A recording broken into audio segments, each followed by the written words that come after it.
नमस्कार, स्वागत है आपका प्राइम टीवी में। मैं हूं आपके साथ प्रिया तिवारी। प्रधानमंत्री मोदी ने देश के 75वें जन औषधि केंद्र का वीडियो कॉन्फ्रेंसिंग के जरिए उद्घाटन किया और लोगों को इससे जुड़े हुए लाभ के बारे में भी बताया। पीएम ने कहा कि आज मेड इन इंडिया दवाइयों और सर्जिकल्स की मांग बढ़ी है। और क्या कुछ कहा है पीएम मोदी ने, आइए हम आपको बताते हैं हमारी इस खास रिपोर्ट में।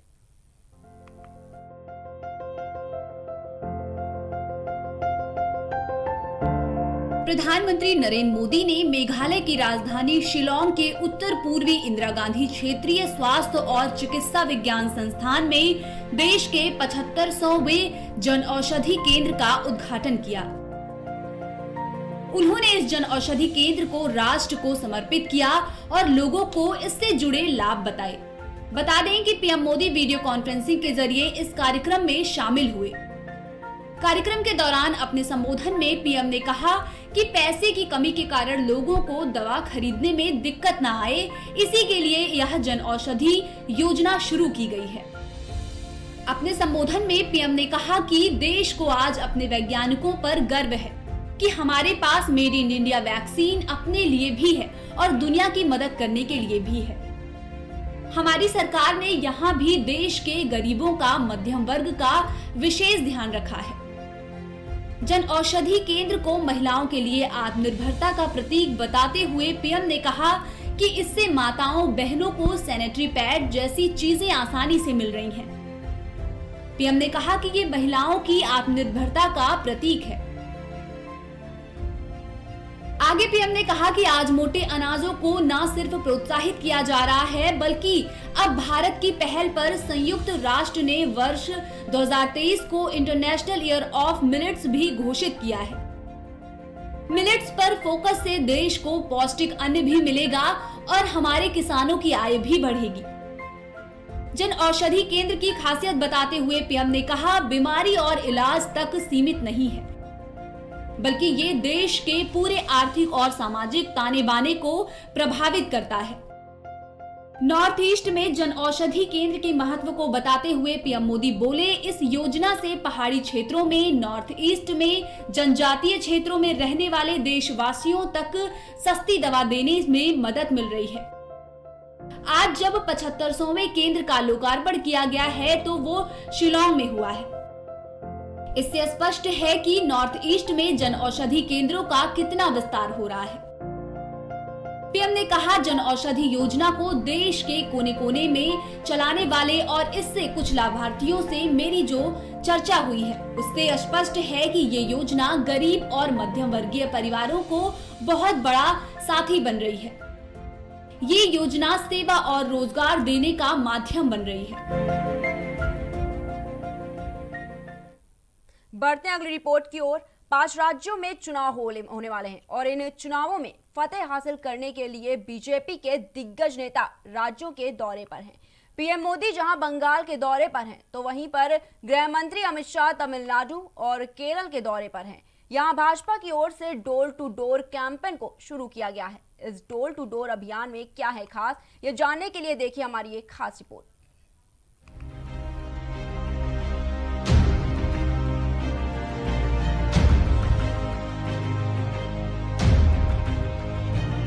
एक तरफ पीएम मोदी आज बंगाल के दौरे पर हैं, वहीं केंद्रीय गृह मंत्री अमित शाह चुनाव प्रचार के लिए तमिलनाडु और केरल दौरे पर हैं।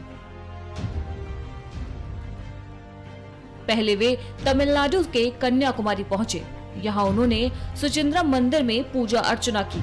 इसके बाद उन्होंने सुचिंद्रम टाउन से डोर टू डोर अभियान विजय संकल्प महासंकल्प की शुरुआत की है। इसके बाद उन्होंने रोड शो भी किया। डोर टू डोर शुरू हुए अभियान को लेकर उन्होंने कहा कि हमने डोर टू डोर अभियान की शुरुआत की है। अभियान के शुरू होने के दौरान यहां 11 घरों में भी मैं गया और सभी से कन्याकुमारी सीट से एनडीए के उम्मीदवार पोन राधाकृष्णन को जिताने की अपील की। आगे अमित शाह ने यह भी कहा कि मुझे पूरा भरोसा है कि तमिलनाडु में अन्ना द्रमुक भाजपा पीएमके की सरकार बनने जा रही है। इसके अलावा कन्याकुमारी में रोड शो के दौरान अमित शाह ने लोगों को संबोधित भी किया। अपने संबोधन के दौरान गृह मंत्री अमित शाह ने बताया कि आज हमने 11 घरों में जाकर देश के प्रधानमंत्री का संदेश देने का काम किया है। मैं कन्याकुमारी के सभी मतदाताओं से अपील करता हूं कि इस लोकसभा चुनाव में आप एनडीए के प्रत्याशी पोन राधाकृष्णन को जिताकर दिल्ली भेजिए। आज कन्याकुमारी लोकसभा के भारतीय जनता पार्टी एआईडीएमके के प्रत्याशी, एनडीए के प्रत्याशी श्री पोन्नार जी के प्रचार का शुभारंभ हुआ है। आज हमने 11 घरों में जाकर देश के प्रधानमंत्री नरेंद्र मोदी जी का संदेश देने का काम किया है। भारतीय जनता पार्टी के चिन्ह कमल को घर घर पहुंचाने के अभियान की शुरुआत की। मैं कन्याकुमारी की सभी जनता को, सभी मतदाताओं को विनम्र अपील करना चाहता हूं कि पोन्नार को आप दिल्ली भेजिए। भारतीय जनता पार्टी को पोन्नार की जरूरत है। आप इस लोकसभा चुनाव में एआईडीएमके और बीजेपी के संयुक्त प्रत्याशी पोन्नार को विजयी बनाकर दिल्ली भेजिए। यही मेरी आप सबको अपील है। यहाँ जनता का अपार उत्साह देखकर परिणाम के बारे में मैं सुनिश्चित हूँ। कन्याकुमारी लोकसभा सीट और आने वाले विधानसभा चुनाव के अंदर एआईडीएमके, बीजेपी और पीएमके की संयुक्त सरकार बनेगी, ऐसा मुझे भरोसा है। और मैं फिर से एक बार सबको अपील करता हूं कि हमारे लोकसभा प्रत्याशी पोन्नार को विजयी बनाएं और आप दिल्ली भेजिए। धन्यवाद। आपको बता दें कि तमिलनाडु के बाद अमित शाह केरल के त्रिवेंद्रपुरम में भी रामकृष्ण मठ में पहुंचने वाले हैं। यहां अमित शाह विजय यात्रा में शामिल होंगे। साथ ही ये भी बता दें कि तमिलनाडु में बीजेपी अन्ना द्रमुक के साथ मिलकर चुनाव लड़ रही है। तमिलनाडु विधानसभा की कुल 232 सीटें हैं, जहां 6 अप्रैल को वोटिंग होगी। Desk report, prime TV. साल 2021 जहां कोरोना वैक्सीन लेकर आया, वहीं वैक्सीन आने के बाद से लोग कोरोना को लेकर लापरवाह होते जा रहे हैं। पर अब वक्त है कोरोना से और डरने का, क्योंकि गुजरात से एक ऐसा मामला सामने आया है जिसे सुनने के बाद आप कोरोना को लेकर दुगने सतर्क हो जाएंगे। क्या है पूरा मामला, देखिए हमारी इस खास रिपोर्ट में।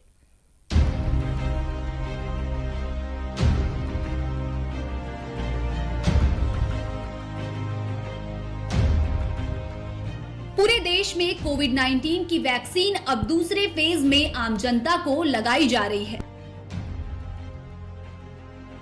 पहले फेज में वैक्सीन देश भर में केवल स्वास्थ्य कर्मियों और फ्रंटलाइन वर्कर्स को लगाई गई थी। ऐसा माना जा रहा है कि वैक्सीन लगने के बाद संक्रमित होने से बचा जा सकता है। लेकिन गुजरात के गांधीनगर में वैक्सीन की दूसरा डोज लेने के कुछ ही दिन बाद एक स्वास्थ्यकर्मी कोरोना वायरस से संक्रमित हो गया। गांधीनगर के मुख्य स्वास्थ्य अधिकारी डॉक्टर एमएच सोलंकी ने बताया कि देहगाम तालुका में रहने वाले स्वास्थ्यकर्मी ने वैक्सीन की पहली डोज 16 जनवरी और दूसरी डोज 15 फरवरी को ली थी। लेकिन दूसरी डोज लेने से कुछ ही दिन बाद उसे बुखार आ गया और उनके लक्षणों की जांच करने पर उनके संक्रमित होने की पुष्टि हुई है। बता दें कि देश में कोरोना संक्रमण एक बार फिर रफ्तार पकड़ने लगा है। लगातार दूसरे दिन 18,000 से ज्यादा कोरोना संक्रमण के मामले दर्ज किए गए हैं। पिछले 24 घंटों में 18,711 नए कोरोना केस आए और 100 लोगों की जान चली गई है। हालांकि 14,392 लोग कोरोना से ठीक भी हुए हैं। कोरोना के बढ़ते मामलों के बीच ऐसा मामला सामने आना अपने आप में टेंशन बढ़ाने वाला है। ऐसे में जरूरत है कि लोग पहले की तरह ही सतर्कता बरतें और कोरोना गाइडलाइंस का पालन करके अपने और अपने आसपास के लोगों के स्वास्थ्य का ध्यान रखें। Desk report, prime TV. सरकार और किसान के बीच चल रही रसाकशी को 100 दिन पूरे हो चुके हैं। सरकार हट पर अड़िग है, वहीं किसान अपने हट पर अड़िग है। किसान और सरकार की हट के बीच 3 और किसान आंदोलन की भेंट चढ़ गए हैं। इसी बीच केंद्रीय कृषि मंत्री नरेंद्र सिंह तोमर ने किसान आंदोलन की मंशा पर सवाल उठाए हैं। देखिए हमारी एक खास रिपोर्ट।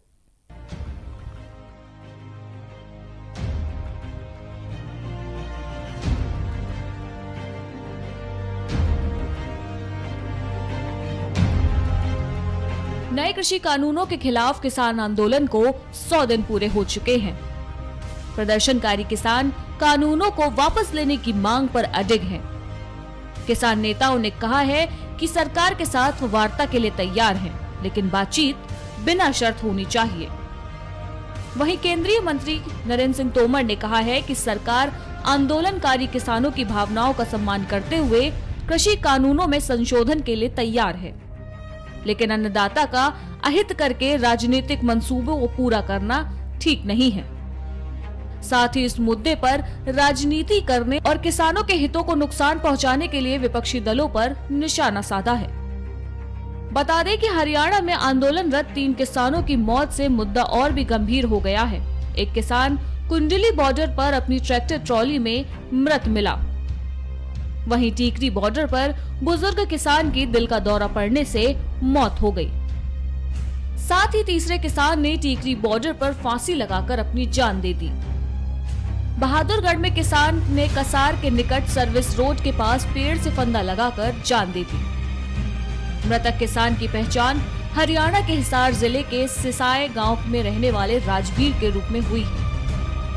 बताया जा रहा है कि किसान राजवीर काफी दिनों से किसान आंदोलन में लंगर सेवा में जुटा था। राजवीर ने एक सुसाइड नोट भी लिखा है। वहीं सुसाइड नोट में तीनों कृषि कानूनों को रद्द करने की अपनी आखिरी इच्छा सरकार के सामने जताई है। साथ ही किसानों से आखिरी अपील भी की और लिखा कि कानूनों को रद्द करवाने के बाद ही घर जाना। भगत सिंह ने देश के लिए जान दी थी और मैं किसान भाइयों के लिए जान दे रहा हूँ। आगे नोट में लिखा कि ये सरकार किसानों का खून मांगती है और खून मैं देता हूँ।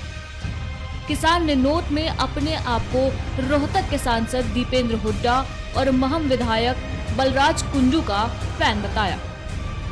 बता दें कि टीकरी बॉर्डर पर अब तक 4 किसान खुदकुशी कर चुके हैं। Desk report, prime TV. Paschim Bangal में चुनाव की तारीखों के ऐलान के साथ ही सियासत भी गर्माती जा रही है। यहां चुनावी शोर शुरू हो चुका है। साथ ही बंगाल के चुनाव में जुबानी जंग भी तेज हो गई है। विपक्ष पार्टी हो या केंद्र सरकार, हर पार्टी प्रचार प्रसार करने में जुटी हुई है। जहां पीएम मोदी रैली के लिए तैयार रहते हैं, तो वहीं ममता बनर्जी ने भी चुनाव प्रचार के लिए हमेशा डटी रहती हैं। इसी बीच बीजेपी प्रत्याशी शुभेंदु अधिकारी ने कश्मीर पर एक बड़ा बयान दिया है। आखिर उन्होंने क्या कुछ कहा है और उनके बयान पर किसने पलटवार किया है, आइए हम आपको बताते हैं अपने इस रिपोर्ट के साथ, और आपको छोड़ जाते हैं इसी रिपोर्ट के साथ। फिलहाल हमें दीजिए इजाजत।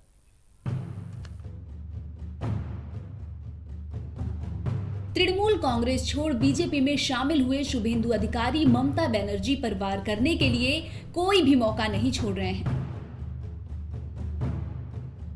नंदीग्राम से पश्चिम बंगाल की मुख्यमंत्री ममता बनर्जी के खिलाफ चुनाव मैदान में उतरे बीजेपी प्रत्याशी शुभेंदु अधिकारी ने कश्मीर को लेकर बड़ा बयान दिया। तो वहीं इस बयान को लेकर जम्मू कश्मीर के पूर्व मुख्यमंत्री उमर अब्दुल्ला ने पलटवार किया है। बता दें कि नंदीग्राम से बीजेपी प्रत्याशी शुभेंदु अधिकारी ने मुचीपारा बेहाला की जनसभा में टीएमसी पर जमकर हमला बोला। इस दौरान उन्होंने यहां तक कह दिया कि यदि टीएमसी दोबारा सत्ता में लौटती है तो पश्चिम बंगाल कश्मीर बन जाएगा। इस बयान के बाद सियासी घमासान शुरू हो गया है। जम्मू कश्मीर के पूर्व मुख्यमंत्री उमर अब्दुल्ला ने इस बयान को लेकर कड़ी प्रतिक्रिया दी है। बीजेपी प्रत्याशी शुभेंदु अधिकारी के इस बयान को लेकर उमर अब्दुल्ला ने कहा कि बीजेपी वालों के अनुसार अगस्त 2019 के बाद कश्मीर स्वर्ग बन गया है, तो पश्चिम बंगाल के कश्मीर बनने में क्या गलत है। वैसे भी बंगाली लोग कश्मीर से प्यार करते हैं और हमसे बड़ी संख्या में मिलते हैं। ये बेवकूफाना कमेंट है, इसके लिए हम माफ कर देते हैं। ऐसा कहकर उन्होंने केंद्र सरकार पर जमकर पलटवार किया है। बता दें कि पश्चिम बंगाल के 2016 के विधानसभा चुनाव में नंदीग्राम सीट पर बीजेपी को 5.5% से भी कम वोट मिले थे। इस सीट पर कुल वैध मतों की संख्या 2,01,552 थी। इनमें से बीजेपी उम्मीदवार बिजन कुमार दास को मात्र 10,713 वोट मिले थे। मगर 2016 में शुभेंदु अधिकारी ने इस चुनाव में इस सीट पर महाजीत हासिल की थी। उन्होंने अपने नजदीकी प्रतिद्वंदी सीपीआई के अब्दुल कबीर शेख को 81,230 वोटों से हराया था। शुभेंदु अधिकारी ने 1,34,623 वोटों के साथ 67.2% मत हासिल किए थे, जबकि अब्दुल कबीर शेख को मात्र 53,393 वोट मिले थे। बीजेपी यहां लंबे मार्जिन से तीसरे नंबर पर रही। वहीं इसी बीच शुभेंदु अधिकारी ने बीजेपी को धन्यवाद कहा। उन्होंने कहा कि मैं पार्टी नेतृत्व को इस जिम्मेदारी के लिए धन्यवाद देता हूं। मैं नंदीग्राम और पश्चिम बंगाल में कमल खिलाने के लिए काम करूंगा। उन्होंने कहा कि पश्चिम बंगाल सरकार हर चीज पर विफल रही है। कोई उद्योग नहीं, कोई विकास कार्य नहीं। लोगों को बदलाव की जरूरत है। पश्चिम बंगाल भी बदलाव चाहता है, नंदीग्राम भी बदलाव चाहता है। शुभेंदु अधिकारी ने कहा कि मैं 200% अस्वस्थ हूं, यह व्यक्तिगत लड़ाई नहीं है। यह भाजपा के बैनर तले एक सामूहिक लड़ाई है। इसी के साथ उन्होंने केंद्र सरकार को धन्यवाद किया है। Desk report, prime TV.